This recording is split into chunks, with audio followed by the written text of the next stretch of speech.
Right now at 6, just feet from disaster. A car crashes through a daycare wall. We have an update from Janesville.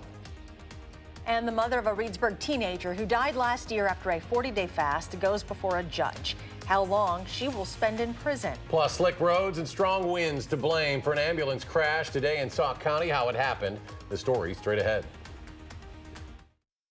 From the Channel3000.com Alert Center, this is News 3 Now at 6.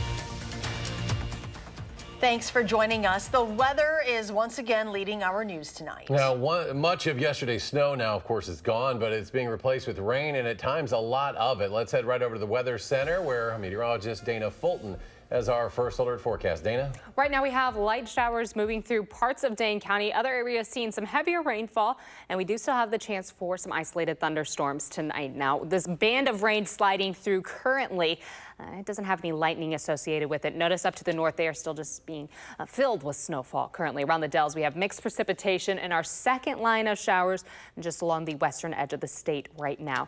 As far as any storm reports right now, both of these hail reports are from this morning. About dime-sized hail reported near Sun Prairie, a little larger in Monona.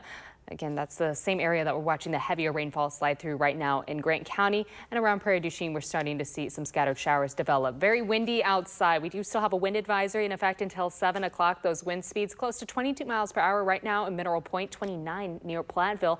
Temperature-wise, we're still in the mid-30s in Madison, and that's really where we've been all day long with this cloudy sky. Doesn't allow our temperatures to move around much, and overnight we're going to stay in the mid-30s. Plan on the next few hours hovering close to 35 with the chance for scattered showers and potentially even a few isolated thunderstorms.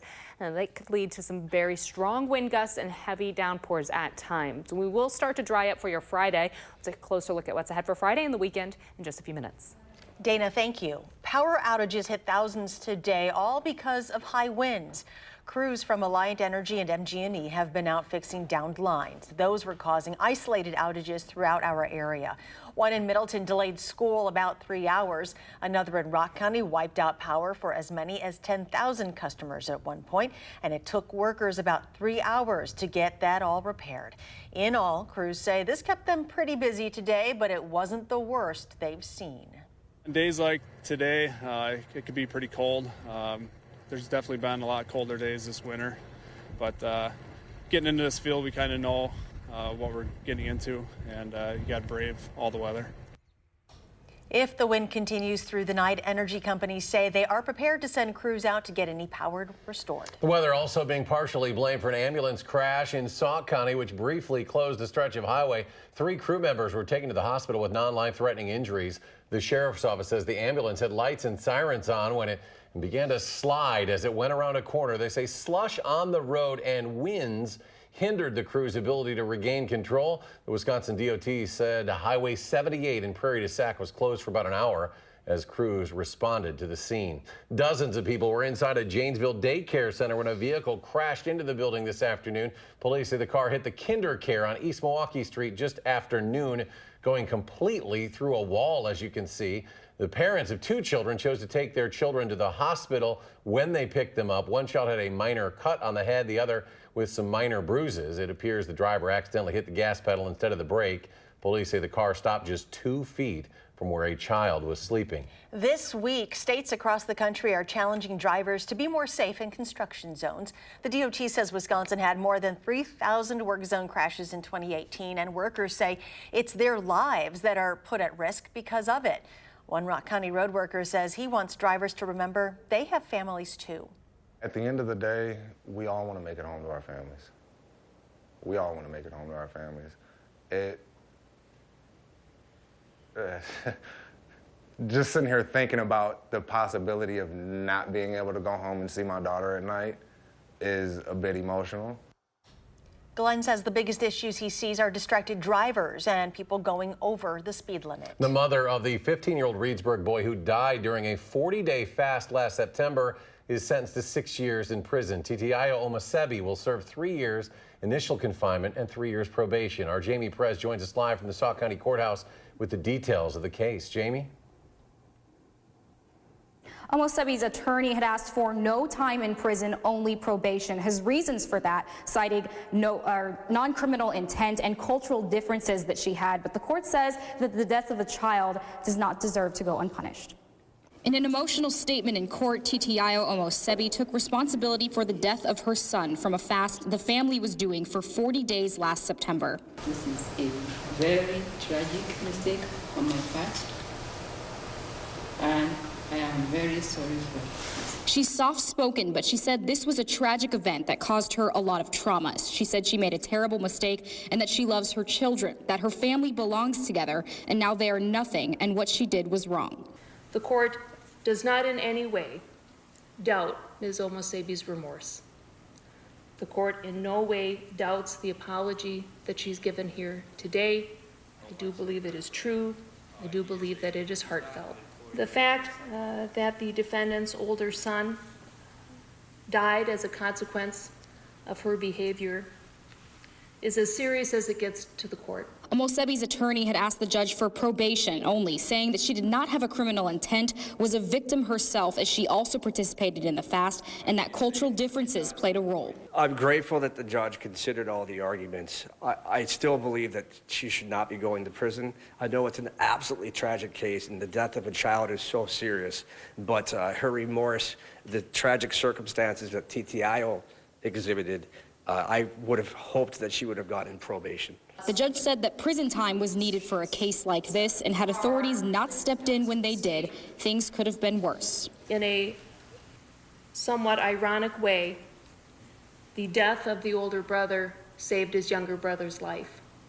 And as pointed out here today, it most likely saved the defendant's life. Omosebi's husband is also being charged and is going through the court system as well. The 11-year-old surviving son is being taken care of by a foster family. All right, Jamie Perez reporting live in Sauk County. Jamie, thanks. The Wisconsin National Guard says it has recorded more than 50 reports of sexual assault between 2013 and 2017. The Guard's sexual assault response coordinator told reporters today that investigators have taken 52 reports during those years. The U.S. Air Force is also investigating allegations of sexual assault in the Guard dating back to 2002. At the state capitol today, Attorney General Josh Kaul played host for a crime victims' rights ceremony in the Rotunda. This year's annual event featured artwork and poetry written by survivors of crime. It's a great time to remind ourselves about the importance for law enforcement as we approach cases involving crime to make sure that we are not just working to get convictions, but that we're also working to get justice for victims of crime. That we are taking a victim-centric approach as we think about how to handle cases. Also at the Capitol today, state lawmakers came together for a celebration marking the 100th anniversary of the state's ratification of the 19th Amendment. Governor Tony Evers signed an executive order creating a committee to celebrate the anniversary. Wisconsin was the first state in the country to ratify the amendment, which gave women the right to vote. It was approved in June of 1919 and became law a little more than a year later. On the eve of Senator Bernie Sanders' campaign rally here in Madison, Governor Evers is refusing to say who he voted for in the 2016 Democratic presidential primary. Did you vote for him or Hillary Clinton in the 2016 primary? They call that a secret ballot, as I remember. So I won't respond to that. But no, I won't. I have other issues. Governor Evers says he will not be attending the event because he has prior commitments. Vermont Senator Sanders carried Wisconsin by 13 points over Hillary Clinton in 2016, and he is holding a rally tomorrow. It'll be at James Madison Park, just a few blocks from the state capitol. Still ahead at 6, an old popular airline is working on a comeback. Plus, with leadership changes coming to the city of Madison, a look at what the future has in store for some of the major projects around the city. We'll hear from the mayor-elect next.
Welcome back. With a new mayor and 9 new members, changes coming to Madison's Common Council. We asked Mayor-elect Satya Rhodes Conway about current city issues, including the Judge Doyle Square project and funding for fire services. Rose Schmidt tells us what to expect when she is sworn in next week. Yes, well, incoming Mayor Satya Rhodes Conway says she intends to honor the ongoing contract with the vendor in the Judge Doyle Square project, going back on something she told News 3 Now during her campaign. She's not offering specifics on whether city departments like police and fire could get additional funding, saying she'll wait and see what they request first. There will be a lot of changes. Madison Council President Samba Balde explains the makeup of the Common Council will be different, but many of the same issues remain top of mind. Public safety is key. Providing services in terms of ambulances and fire services is also key. These are big chunk of the budget. Fire response times has been a growing issue, especially on the Far East Side, where alders tell us there are neighborhoods with up to 20-minute response times. One thing that struck me was the percentage of medical calls that they go on as opposed to fires. Mayor-elect Satya Rhodes Conway says it's too premature to say whether the fire crews will get more funding for ambulances, but she's asking city departments to describe how their goals align with Imagine Madison, the city's comprehensive plan. We'll be evaluating all budget requests in relationship to those goals, and we'll move on from there. As she prepares to take the reins, Rhodes Conway also inherits another city issue, the contentious Judge Doyle Square project downtown. I asked if she'll cut ties with Beitler Real Estate. We have a contract for the Block 105, and I'm not in the habit of breaking contracts. The incoming mayor would not offer specific details about the project, but says she's looking forward to conversations ahead. And council members say having a new administration may make that easier. I do think we will find a way to move the project forward, either with the current vendor or another vendor. The mayor-elect says next Wednesday her office will release a letter with budget instructions for departments like fire and police. And she says after that happens, she'll have a much better idea about how much money they could get. All right, Rose, thank you. Thanks, Rose. Midwest Airlines has taken the next step to return to the skies. The company announced today it has leased space for a new corporate headquarters at Mitchell Airport in Milwaukee. The airline started operations back in 1984, based in Milwaukee. It eventually flew to dozens of U.S. cities until it became a victim to rising oil prices and merging of airlines. It was purchased by Frontier in 2010. They better bring back the cookies as well, right, Charlie? Make that 5 cookies. It is the end of an era, and he's getting ready for his final show. We will sit down with longtime UW band director Mike Leckrone as he prepares for the next chapter of his life. And more storms this evening and into tonight. Dana Fulton-Marie joins us. Her full forecast when we will finally get a break from all this weather. She'll tell us.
Welcome back. The UW-Madison Marching Band is gearing up for its biggest event of the year. The three-night varsity band concert begins tonight, and chances are there won't be a dry eye at the Kohl Center. After 50 years and at age 82, band director Mike Leckrone is retiring.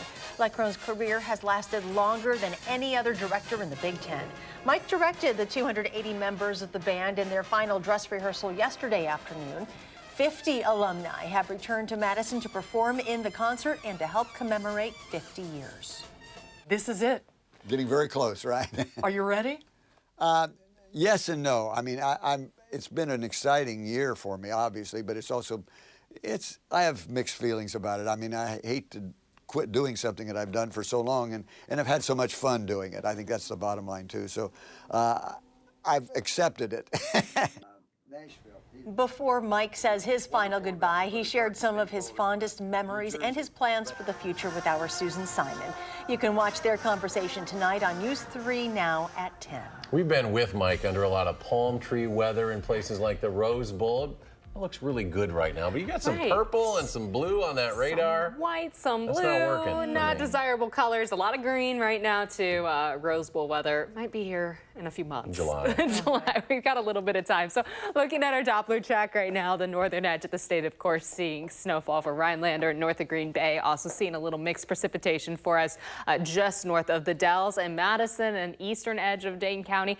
We're seeing some showers right now, some heavier showers there right at the edge of Jefferson County also. So we're looking at the chance for these showers to just continue to move east, and our next opportunity for some rain is this line starting to form on the western edge of the state.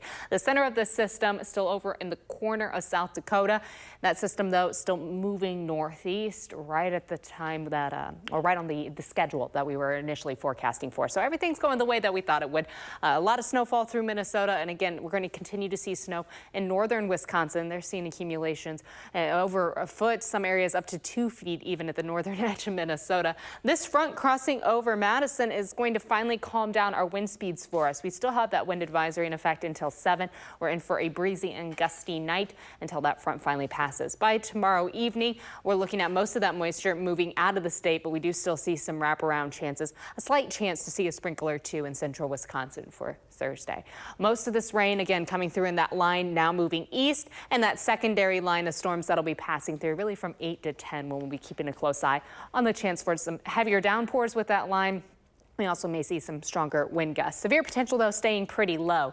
Heading into Friday morning, our breeze shifts directions coming from the southwest, and we do have the chance again to see a light sprinkle around La Crosse and maybe towards the Dells for Friday afternoon and early in the evening. A slight chance in Madison, but mostly just a cloudy sky tomorrow, a breezy day, and then finally some sunshine on Saturday when this area of low pressure finally clears out and pulls further northeast. Now, our next chance for a little rain and some snow accumulation will move in late on Sunday. Sunday, we're looking at a cloudy sky.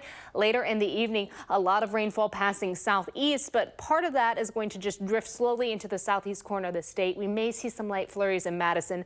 Most of the moisture, though, again, staying southeast of us. So timing over the next few hours, really just looking at this line of storms sliding through between 8 and 9 o'clock. Our severe potential staying low just because our temperatures are a little cooler outside, but we may see some heavier rain at times and also the possibility to see some very strong wind gusts. Our winter weather advisory is still in effect for central Wisconsin until 7. Our wind advisory in effect for most of southern Wisconsin until 7. Even after that expires, though, still expecting a very breezy night, so we still do have an alert day in the forecast for your overnight hours. Temperatures will hold steady overnight in the mid-30s. We're not expecting them to move around much. Tomorrow, highs will be in the mid-40s.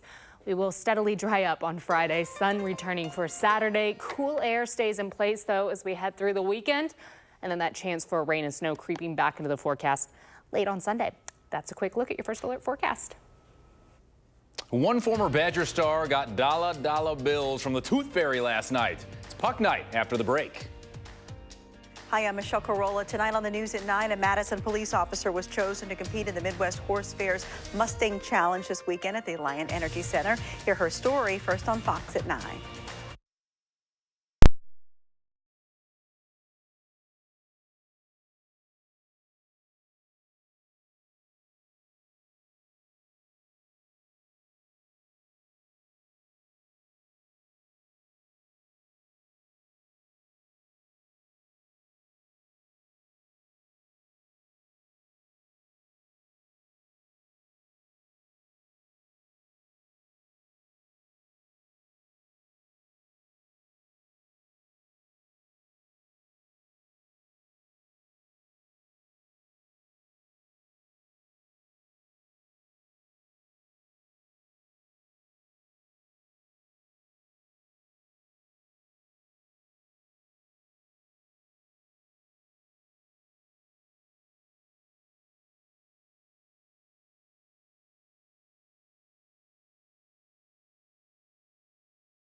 The Bucks haven't won a playoff series in 18 years. Now, last season, Giannis and company had to fight to get the 7th seed, and they lost to the Celtics in the first round. This year, with a short memory, a new coach, new arena, and a couple of new pieces, the Deer set the tone early as the team to beat in the Eastern Conference. Chris Middleton told me these aren't last year's Bucks, and they're eager to prove it. I think we're a more confident team right now. First place in the league, 16 wins, and we have home court. So I think all those together gives us just a lot more confidence to forget about the things in the past in some ways, just keep moving forward. They'll be ready, and I think it's the habits that you've built all year in the regular season that take you to the playoffs. Now, the Bucks beat the Magic in the first round in 2001. Long time ago. That's the last time they got out of that first round. They'll try to do it again as the #1 seed this weekend. First 2 at Fiserv Forum, then 2 at Little Caesars in Detroit. Then, if necessary, we go Milwaukee, Detroit, Milwaukee.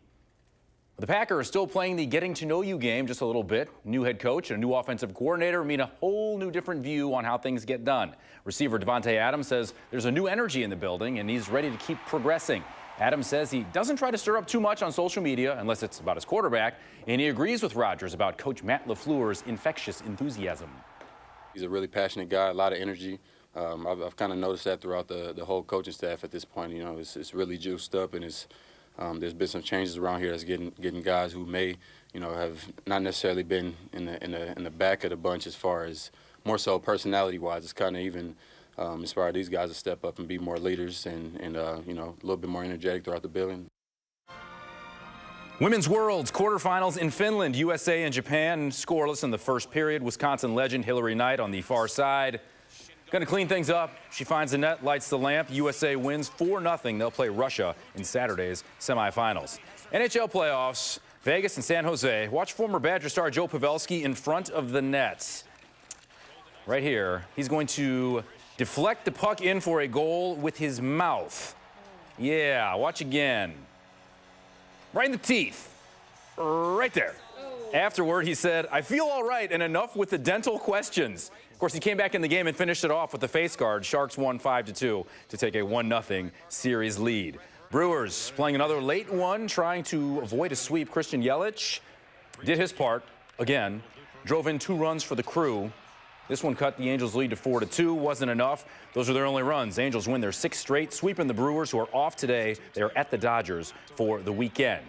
TV rules say I can't show you moving pictures yet from Augusta, but big names on top of the leaderboard at the end of day 1. Brooks Koepka has won 3 of his last 6 majors. He's tied for the lead. DJ and Phil, who just moved to 5 under par, also there. Tiger Woods hunting his first major in 11 years, first Masters since 2005.